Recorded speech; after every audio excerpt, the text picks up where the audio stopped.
Graça e paz, meus amados irmãos, continuando agora essa segunda parte, né, sobre o fim dos tempos, né, sobre o fim dos tempos, dos últimos dias, que nós possamos aprender bastante mais um pouco acerca desse assunto, sobre os últimos dias. E nós falamos que a igreja primitiva, ela estava vivendo o final da antiga aliança e o começo da nova. E que Jesus Cristo veio exatamente no final, na plenitude dos tempos. O dom de línguas foi derramado também no final dos tempos, dando prova de que o dom de língua era um sinal do tempo, do fim, de que estava terminando completamente aquele tempo, aquele aion, né? Não o cosmo, não a terra completa como é crida pelo sistema religioso, mas sim o aion, aquele tempo ali da lei, aquele tempo determinado, o qual Deus estava terminando completamente com Israel, separando-se completamente, destruindo aquela meretriz prostituta e casando com sua esposa, sua noiva, que ele comprou e resgatou na cruz do Calvário, gerou ela de si mesmo, por si mesmo. Isso quer dizer que dos dois povos ele fez um. E hoje ele habita. O templo de Deus é a igreja, o corpo de Cristo. E nunca mais, eternamente, não deixará de ser. Pode construir o templo que for, levantar quantas vezes quiser. Deus não trata mais com os judeus nem com Israel. Dizem que é a figueira que floresceu em 1948. Não, porque a figueira, se for comparar Israel com a figueira foi amaldiçoada. E Jesus disse: ninguém jamais coma fruto de ti, não produza mais fruto. E amaldiçoou dele a raiz, secou da raiz toda. Então não tem como produzir mais, a figueira não tem como florescer, ela está amaldiçoada desde a raiz. Em Malaquias capítulo 4, versículo 1, diz que não sobraria nem raiz, nem ramo. Não ficaria nada na parousia, na destruição. Quando Jerusalém foi destruída no ano 70, não ficou nem raiz, nem ramo. Então não tem como crescer. João Batista disse: o machado está posto na raiz da árvore. Exatamente dessa figueira, ou seja lá o que vocês queiram chamar com Israel. E o machado não estava colocado no tronco, mas sim na raiz. E foi arrancada completamente. Na parábola da figueira estéril, né? Da figueira estéril lá, na parábola do jardineiro lá, do rapaz lá, que cuidava do jardim, da vinha e das plantas, o homem, o dono do campo, disse: por que vai ficar ela ocupando se não produz fruto, não produz nada? Que seja arrancada. Então o homem disse: deixa que ela fique mais um ano e nós vamos poder adubar, vou cuidar dela aqui, fazer algum jeito para que ela possa produzir. Mas não houve jeito para Israel produzir mais nada. Já estava mergulhada na prostituição, na idolatria, na fornicação, ao ponto que quando João viu a meretriz como estava vestida e o que tinha na sua mão, o cálice de ouro, né? Porque era um cálice de ouro com as abominações dentro, quer dizer, era o que Jerusalém era, né? Segundo está escrito no livro de Jeremias. Era um cálice de ouro, né? Bonito, lindo, de ouro por fora, mas dentro estava toda sorte de abominações e contaminações. Era isso que tinha dentro de Jerusalém. Por isso que Jesus chorou no Monte das Oliveiras e voltou e disse: vocês não me verão mais, e simplesmente a vossa casa ficará deserta. E no deserto, nesse lugar solitário, terrível, a Bíblia diz que Jerusalém passou a ser morada de demônios, de toda sorte de espírito, de mar, de ave, de rapina e coisas imundas. Completamente. E Deus destituiu ela, assim como o rei Assuero destituiu Vasti e casou com Esther. Assim fez Deus, destituiu Jerusalém, não tem mais nada a ver com ela, ela está morta, desarraigada, acabada. E agora a igreja de Cristo, a igreja, a esposa de Cristo, ela, a nova Jerusalém, ela que é a esposa e a habitação de Deus. Então, continuando aqui sobre o tempo do fim, olha o que o tempo do fim, os últimos dias, né? As últimas horas, os últimos tempos. Olha o que diz Pedro aqui no seu livro, em 1 Pedro, capítulo 1, versículo 5. Em que vós grandemente vos alegrais, ainda que agora importa, sendo necessário que estejais por um pouco contristado, com várias tentações. Eu acho que eu saí, é o versículo 5. Que mediante a fé estáis guardados no poder de Deus para a salvação, já prestes para ser revelado no último tempo. Isso Pedro falando, né? Estava para ser revelado no último tempo. Mas aqui, no último tempo aqui, nós não, né? Porque o sistema religioso sabe muito bem que não é agora, não é em 2021 que vai acontecer. Esses profetas balabachuriantas dessas igrejas pentecostais e neopentecostais e muitos desses outros, eles profetizam e profetizam cada ano, cada momento que vai acontecer em 2021, 2019, 2018, 2014, 2016. Brana falou em 77, e os adventistas em não sei quantos, o testemunho de Jeová em 48, e outro não sei quanto, e outro em até quanto, e disse aquilo outro, cada um dá datas. E ainda vem outro que já está dizendo que é para 2023, outro já está 1030 e quanto. Então, todo mundo gosta de dar uma adivinhada, né, e dar uma arriscada, né, fazer uma fezinha, mas que na realidade, os últimos dias, os últimos tempos e tudo já foi, já passou. Nós estamos vivendo uma nova era, um novo testamento, uma nova aliança. Não tem nada a ver com aquela velha, com aquilo lá. Os últimos dias não é para hoje, foi para Jerusalém naquele dia. E está sendo provado aqui pelas escrituras que nós estamos falando aqui em graça. Então, olha o que diz ele aí. Eles estavam no limiar do novo mundo.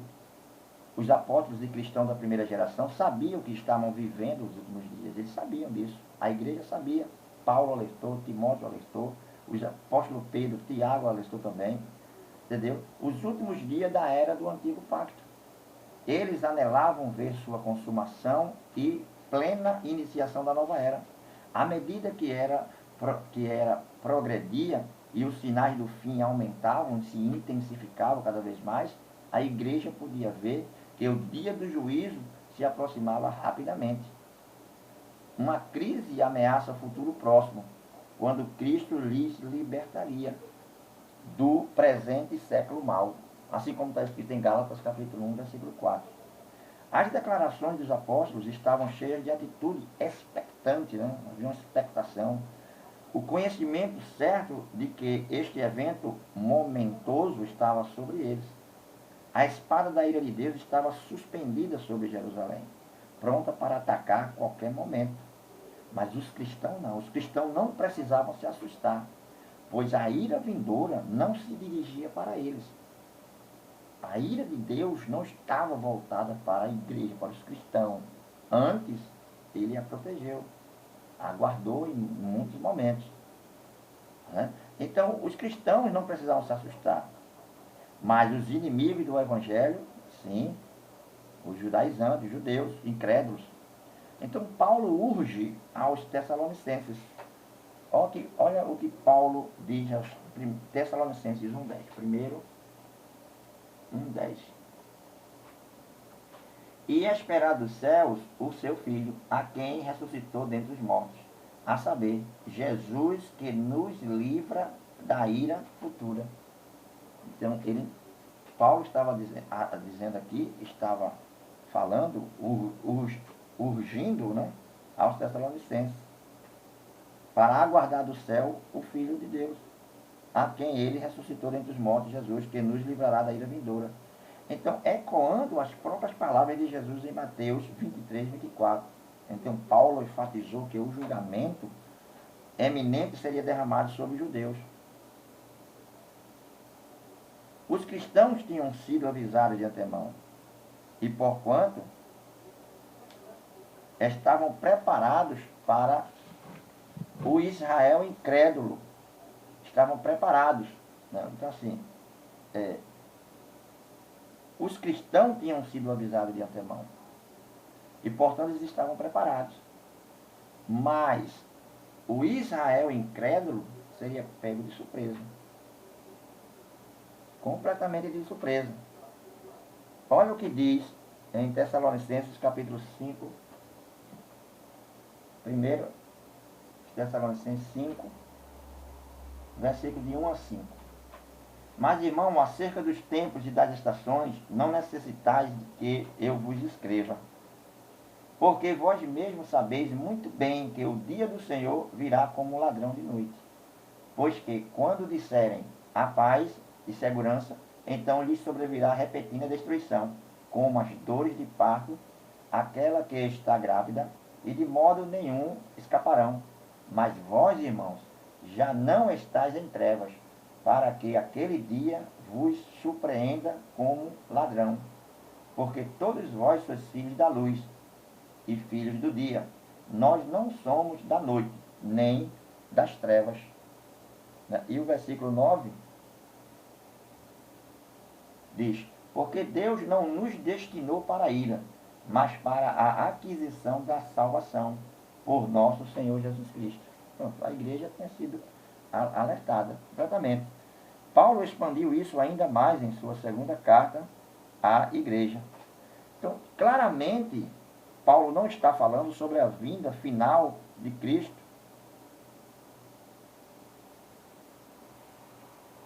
no final do mundo, pois a tribulação e a vingança vindoura estavam especificamente dirigidas aos perseguidores dos cristãos tessalonicenses da primeira geração. O dia de juízo vindouro não era algo que estava milhares de anos para frente, como o sistema, né, diz que vai ser um dia, ninguém sabe qual dia, eles não sabem de nada do dia, de hora, não sabem de nada. Só diz que vai vir, vai vir, vai vir. Enquanto isso, vai saqueando você. Ele diz, olha para cima, fique olhando para cima, para o alto. Fiquem olhando para o alto. E enquanto você está olhando para o alto, para cima, aguardando uma vinda de Jesus nas nuvens, eles estão te saqueando os bolsos, eles estão te saqueando teus bens, casa, carro, deixa a chave, deixa anel, deixa os teus bens, assine o recibo do seu carro, aí deixa aqui conosco que Deus vai te dar uma BMW. Assine aqui, deixa aqui o dinheiro da tua casa, que Deus vai te dar uma casa nova, deixa aqui, vende, façam. Então eles manipulam completamente, enquanto você está olhando para cima, eles estão te roubando aqui embaixo. Nunca vai vir. Não vai acontecer, porque já aconteceu. Já foi, os últimos dias foram lá atrás, onde eles viveram. Porque eram os últimos dias da lei, eram os últimos dias deles. Então, a maioria dos sinais do fim já estava presente. E os apóstolos, inspirados, encorajaram a igreja a esperar o fim a qualquer momento. Então, Paulo urgiu os cristãos em Roma a perseverar num estilo de vida piedoso. Olha o que Paulo diz, Romanos capítulo 13. Romanos 13, 11 e 12. Isto digo, conhecendo o tempo, que já é hora de despertarmos do sono, porque a nossa salvação está agora, mais perto de nós do que quando aceitamos a fé. Olha, está perto agora. Isso lá, Paulo falando. Não agora nós, agora lá eles. A noite é avançada, quer dizer, a lei, né? Já avançada, passou a noite, as trevas, a lei, passou. E o dia está próximo, a graça, a nova aliança, o Novo Testamento. Rejeitemos, pois, as obras das trevas, quer dizer, rejeite as obras da lei. Rejeite completamente, dízimo, ceia, batismo em água. Isso são preceitos e obras da lei. Não pertence à graça de Deus. Rejeite, porque são obras das trevas. E vistamo-nos das armas da luz, que é graça, amor, paz, longanimidade, benignidade. Essas são as armas da luz. Couraça da verdade, o corpo com a verdade, a couraça da justiça. Tudo isso são as armas da luz. Andemos honestamente como de dia, não em glutonaria, nem em bebedeira, nem em desonestidades, nem em dissolução, nem em contendas e nem em invejas. Então, assim como a antiga era tinha sido caracterizada pelo pecado, desespero e escravidão, a nova era seria crescentemente caracterizada pela justiça, pela fé e pelo amor. E o governo universal de Jesus Cristo, do reino de Deus. Porque o período dos últimos dias também era o tempo quando o reino dos céus foi inaugurado na terra. Quando o Monte Santo começou seu crescimento dinâmico e todas as nações começaram a fluir para a fé cristã, como os profetas tinham predito em Isaías capítulo 2, versículo 2 aos 4, em Miqueias capítulo 4, versículo de 1 ao 4. Obviamente, ainda há uma grande quantidade de impiedade no mundo hoje. Com certeza, porque enquanto houver humano, carne, que ela é a causadora de todos os males, as pessoas atribuem os males, as doenças, as aflições, o pecado e tal, isso, aquilo outro que eles chamam de pecado, né? Atribui a um ser, a um diabo, a um satanás, que não existe, né? Paulo, no livro de Gálatas, capítulo 5, 19 ao 21, e Jesus Cristo, eles atribuem todas essas coisas que o sistema religioso atribui a um diabo. Jesus e Paulo atribuem a carne, ao humano, a carne humana. É ela que é a praticante, é ela que é a causadora completamente de todas essas coisas. Então, à medida que os cristãos continuam a fazer essa peleja ali, eles continuavam contra, né, aquela luta incessante que eles tinham. Então, chegaria o tempo, Paulo diz que aquelas lutas deles cessariam e eles possuiriam o reino. Vamos ler Daniel, capítulo 7, versículo 22. Até que veio o ancião de dias e fez justiça aos santos do Altíssimo, e chegou o tempo em que os santos possuíram o reino. Né? Não é possuíram, né? Tem um acento no i. Possuíram. Foi dado. Eles possuíram, os santos possuíram o reino. Então, vamos ver também o versículo 27. E o reino, e o domínio, e a majestade dos reinos, debaixo de todo o céu, serão dados ao povo dos santos do Altíssimo. E o seu reino será um reino eterno, e todos os domínios o servirão, e lhes obedecerão. Aí está. De que forma o reino de Deus reina sobre todos, sobre tudo. E os santos hoje também reinam com Cristo nesse reino, espiritualmente. Então, tudo que há no mundo, toda sorte, todas as coisas estão sob o nosso domínio. Quer potestade, quer principado, quer autoridade, tudo está nos nossos domínios. Está porque reinamos sobre ele. E para nossa alegria maior, a Bíblia diz que nós gozamos desse reino e reinamos ainda em vida. Os que já morreram estão reinando definitivamente. E nós estamos tendo essa experiência em vida de reinar sobre todas essas coisas. Todos os antigos inimigos hoje estão debaixo de nós. Enfermidade, tribulação, todas as coisas, a carne, tudo. O erro, a mentira, a prostituição, todas essas coisas estão dentro do nosso domínio, reinando sobre eles. Eles não reinam mais sobre nós. Então, antes você vivia uma vida de prostituição. Você era dominado, servia a ele porque era derrotado por eles. Mas veio a graça, veio o Cristo e te libertou na tua mente e te deu esta autoridade. E você hoje tem autoridade agora sobre isso. Você não pratica mais. Por quê? Você tem autoridade, você reina sobre isso. Porque tudo isso está debaixo do seu domínio, completamente. Né? Então,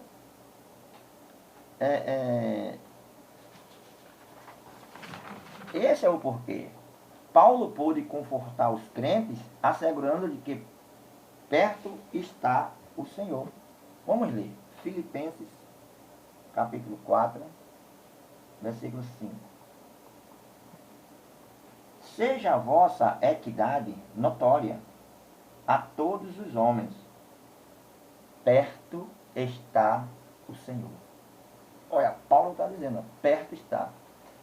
Mas o sistema religioso não acredita, futuriza que Jesus vai voltar.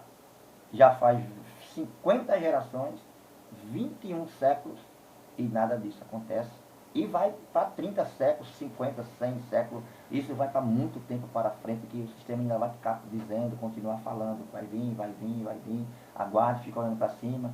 Enquanto isso, né, os covis, né, essas seitas ricas, abastardas, os seus donos, os seus líderes vão passando toda a fortuna para os filhos e ensinando a eles a manterem, né, a roubalheira, manterem o sistema da seita, sempre oprimindo e dizendo que existe um satanás, um devorador, que as pessoas têm que pagar pelas bênçãos, que as pessoas têm que dar dízimo, que as pessoas têm que comprar os lacinhos, as fitas, os feijãozinhos, R$ 1.000 no feijãozinho de bênção, que você tem que pegar o lenço suado do apóstolo e levar para casa por um valor, e você é oprimido demais, é muita opressão, é muita opressão. Não é o mundo que oprime os crentes. Não é o governo que te oprime. Não é. Quem te oprime é exatamente o pastor da tua igreja.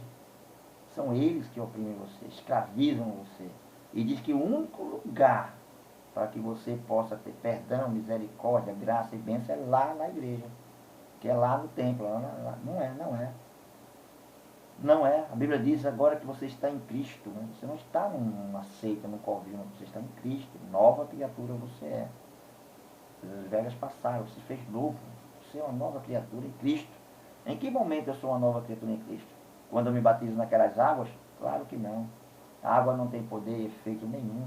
Foi abolido. Você é uma nova criatura quando o Espírito de Deus, a graça de Deus nasce no teu coração e você é liberto aqui. Quando você é liberto aqui na sua mente, então você nasceu de novo.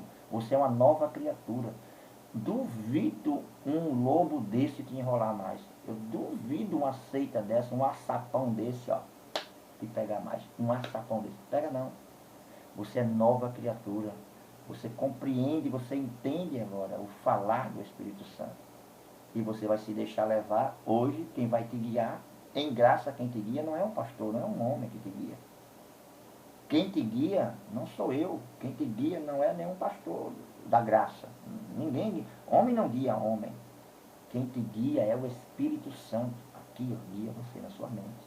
E você é livre completamente. Isso é que é o maravilhoso na graça. Gálatas capítulo 5, versículo 1. Para a liberdade foi que Cristo te libertou. Não se submeta mais a nenhum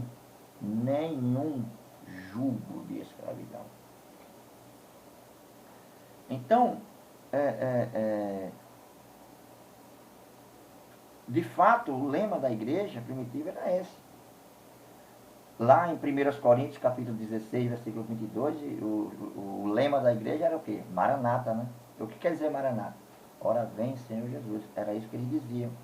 Esperando ansiosamente a destruição vindoura de Jerusalém, o escritor aos Hebreus advertiu aos tentados a regressar para o judaísmo, apóstatas, que a apostasia só lhes traria certa expectação horrível de juízo e fogo vingador prestes a consumir os adversários. Hebreus capítulo 10, versículo 27.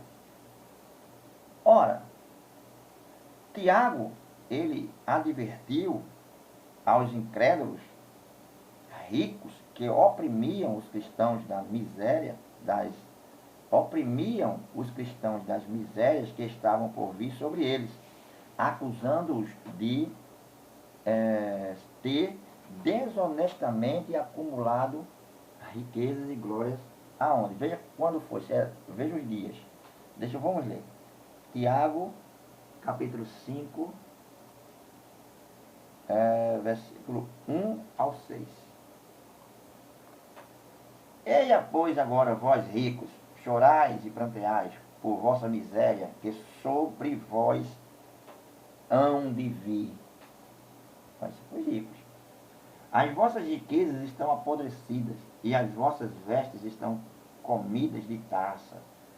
O vosso ouro e a vossa prata se enferrujarão, e a sua ferrugem dará testemunho contra vós.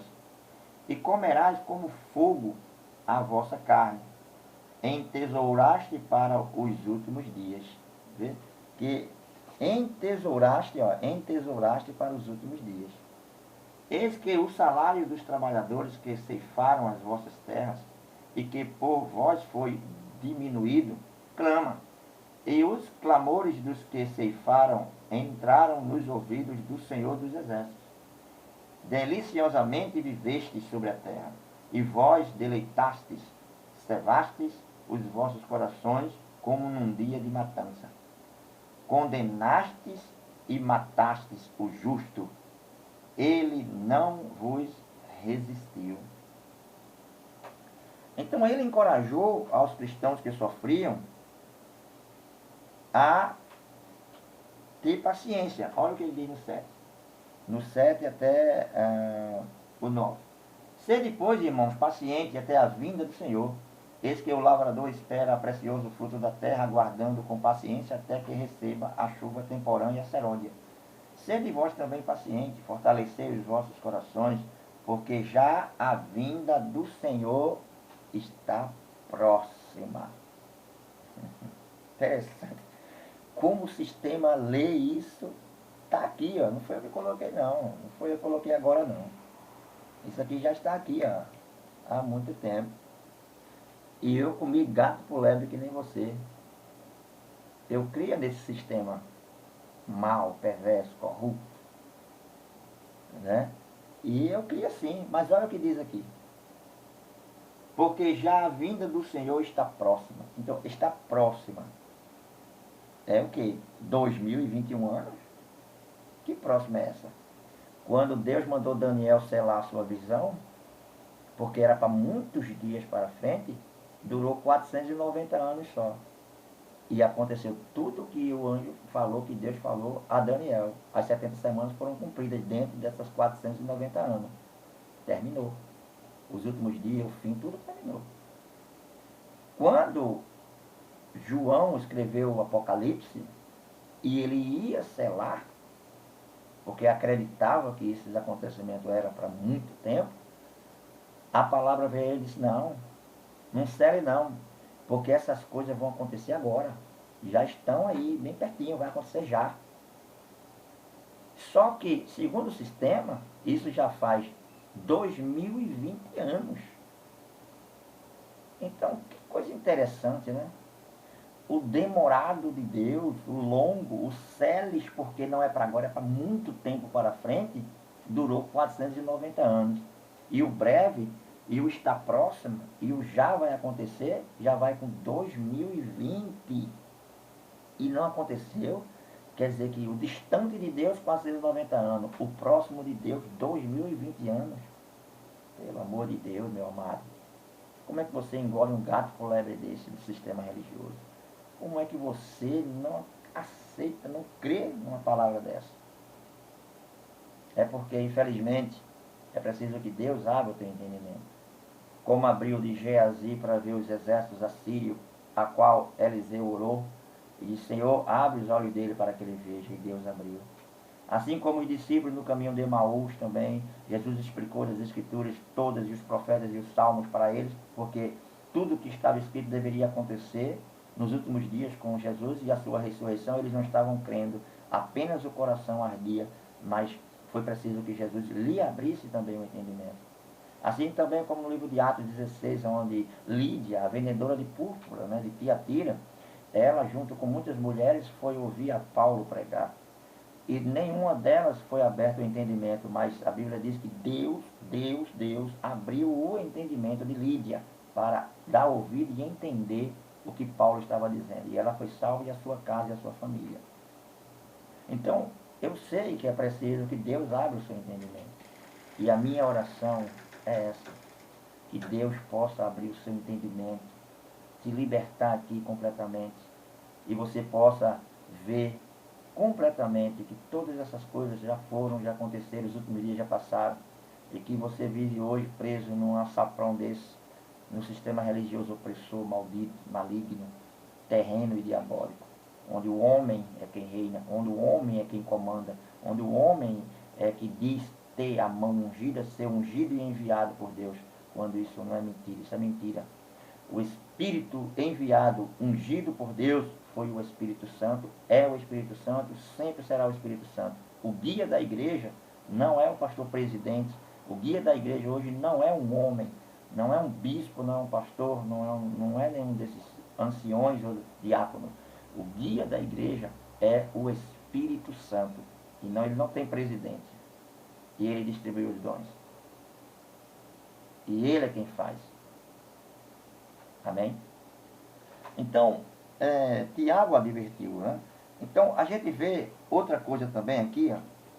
1 Pedro. 1 Pedro, capítulo 4, verso 7. E já está próximo o fim de todas as coisas, porquanto sede sóbrio e vigiai em oração. Olha, Pedro falando, lá no primeiro século, né, naquela geração onde aconteceu todas as coisas. Pedro está dizendo, está próximo o fim. Está próximo o fim. 2020 anos e nada desse fim chegar. O próximo é todo esse tempo? Claro que não. Apocalipse capítulo 1, está escrito lá que as coisas iriam acontecer já. As coisas que em breve vão acontecer, muito em breve. Então, Pedro, ele encorajou, falou, advertiu a igreja que o fim de todas as coisas estavam próximas e encorajou a viver na expectativa diária do juízo que viria sobre a sua geração. 1 Pedro, capítulo 4, vamos ler o versículo 12 e o 13. Amados, não estranheis a ardente prova que vem sobre vós para vos tentar, como se coisas estranhas vos acontecessem. O que estava Pedro falando aqui para os judeus crentes, os judeus que creu no Evangelho do Reino? Ele estava dizendo que estava chegando uma grande tribulação. Ele sabia que isso ia acontecer lá com Jerusalém e que aquilo ia afetar toda aquela área por ali. Toda aquela região seria afetada também. O efeito iria atingir toda a terra de Israel. Então ele estava falando ali, dizendo que não assombreje, não fique assustado com a prova que vem, né? Mas alegrai-vos no fato de seres participantes das aflições de Cristo, para que também na revelação da sua glória vos regozijei e vos alegrei. O versículo 17 diz, porque já é tempo que começa o julgamento pela casa de Deus. Olha aqui. É tempo que comece o juízo pela casa de Deus. E a casa de Deus é onde? O templo central da Assembleia? A réplica do templo de Salomão no Brás? É a série dos mormons, das testemunhas de Jeová, da Sociedade Torre de Vigia? É a casa de Deus? É claro que não. Nenhuma dessas congregações aí são casa de Deus. São covis. São tudo seitas, covis. Não são casa de Deus. É onde te prendem. Você é preso nesse lugar. E você não tem para onde ir, porque eles dizem que se você sair, você está desamparado. E você não tem como servir a Deus. Você só pode chegar a Deus através deles. Mas isso é mentira. Isso não é verdade. Você já chegou em Deus. Cristo já te colocou e te reconciliou com Deus. Você já está em Cristo. Agora, nenhuma condenação há para os que estão em Cristo Jesus. Vê? Você tem chegado a isso. Hebreus capítulo 12, se você ler, a partir do versículo 10, você seguir ler, capítulo 20, versículo 20, 19, fosse embora lá, diz, não chegaste ao monte palpável. Tu não chegaste ao monte palpável. Você tem chegado à Nova Jerusalém, você tem chegado em Cristo, você tem chegado aos milhares de santos, você tem chegado diante da igreja dos primogênitos, você tem chegado já nesse lugar. Isso Paulo estava falando lá, imagine hoje. Completamente você está em Cristo. Agora eles dizem que se você só tem condições de chegar através deles. Eles são os vigários de Cristo, eles são os intérpretes, eles são os mediadores. Mas tudo isso é falso, é mentira. É somente para te enganar, para te roubar, para te levar o que é seu. Levar seus bens, levar sua alma, sua vida. E você madrugar e ficar madrugando em vigílias, em ciclo de orações, em consagrações, em jejuns, e você lá, e eles comendo vinho, tomando cerveja, comendo caviar, viajando de avião, jatinhos, com mansões, com fazendas, com toda sorte de luxo e tudo, e você, meu amado irmão, acorde, acorde. Acorde, corte esse cordão umbilical que liga você a esse sistema religioso mau e vem para Cristo. Permita que Cristo possa te esclarecer. Faça suas perguntas, tire suas dúvidas, coloca aí embaixo nos comentários. Eu vou te responder com muito prazer. Ora, se o primeiro vem por nós, qual será o fim daqueles que não obedecem a Deus? Então, é hora de já começar o julgamento pela casa de Deus. E começou o julgamento aonde? Pela casa de Deus. Qual era a casa de Deus? O templo em Jerusalém. É o único lugar que era considerado como a casa de Deus. E Pedro sabia disso. O qual será o fim daqueles que desobedecem à igreja, aos desobedientes do Evangelho de Deus. Então, os cristãos primitivos, eles tinham que suportar a perseguição severa da mão do Israel apóstata. Assim como a traição aqueles anticristos que estavam no meio deles, né? Você vê que o anticristo já estava lá. As pessoas acreditam que o anticristo vai ser um homem político, religioso. Dizem que até que esse Emmanuel Macron é o anticristo, né? Aí já mudam depois para outro, dizem que é o Papa, e saem dizendo que o anticristo é isso, é aquilo, e vai vir, vai ter um reino. O anticristo com um reino. Agora, vê o grau da mentira, da habilidade desse sistema religioso. Tem. Romanos capítulo 1 diz que eles têm uma habilidade de mudar as verdades de Deus em mentira. Que o anticristo tem um reino. Só tem 4 versículos na Bíblia que falam sobre o anticristo. Só 3 está na epístola de 1 João. 3 deles. E lá fala que o anticristo já estava presente. O anticristo já estava no meio deles. E o que é que o anticristo fazia? Qual era a ação, qual era a finalidade do anticristo no meio lá dos cristãos? Era exatamente levar a igreja cristã para o judaísmo. Judaizar. É isso que você foi. Você foi judaizado. E hoje você cumpre preceitos da lei, porque você foi judaizado por eles. Dar o dízimo é um preceito da lei. Ser batizado nas águas é um preceito da lei. A Santa Ceia, que não é ceia e muito menos santa, né?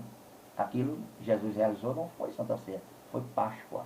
E os gentios não tinham direito a participar da Páscoa, salvo se circuncidasse. Êxodo capítulo 12, versículo 43. Está escrito lá. Valeu? Os estrangeiros, quer dizer, gentios, a palavra gentil quer dizer estrangeiro, os estrangeiros não tinham direito, porque era uma festa exclusiva judaica. E Jesus realizou ceia. E deixa eu te dizer onde ele realizou. Numa casa. Porque o mandamento lá em Êxodo era que a Páscoa fosse comida, cada um na sua casa. Não nas igrejas. Mas vê aí o que é que eles fazem. Levam para dentro de uma igreja, kisuke, pão da padaria, pão sem fermento, vinho, e fazem a farra deles, os preceitos da lei. Isso é o anticristo. Isso é o anticristo. Judaizar as pessoas. Fazer as pessoas cumprir os preceitos da lei que foram abolidos por Cristo. Vivemos em graça, meu amado. A ceia, nós ceamos já na cruz do Calvário. Nós comemos a carne e o sangue, espiritualmente ali naquele momento.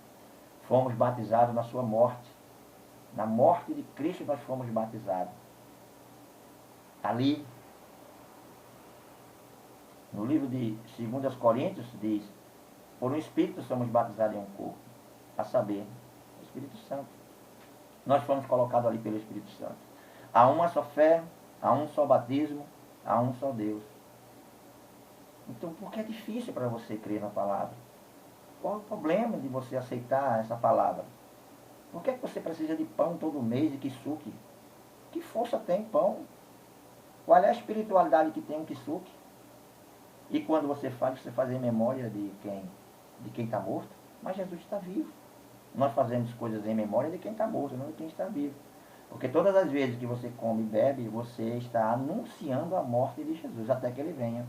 Primeiro, ele não morre mais. Como é que você vai anunciar todo mês a morte de quem está vivo? Até que ele venha, ele já veio.